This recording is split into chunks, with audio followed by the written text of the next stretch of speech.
TechCanto 第109集嚟啦！今日帶大家睇下今個星期科技界有咩新動向。第一條消息 ：Here's what you should and shouldn't plug into a TV USB port.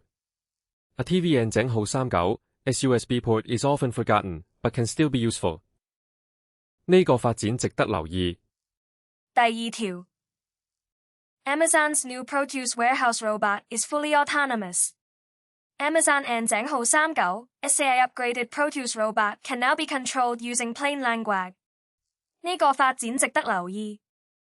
第三條 How to watch Apple's WWDC 2026 keynote. Apple CEO Tim Cook will take part in his last WWDC presentation on June 8. 呢個發展值得留意。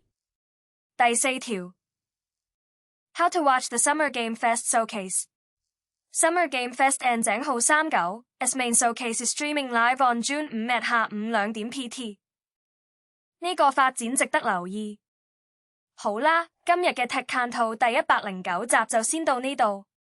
大家如果有咩意見，歡迎喺下方留言。我哋下次再見。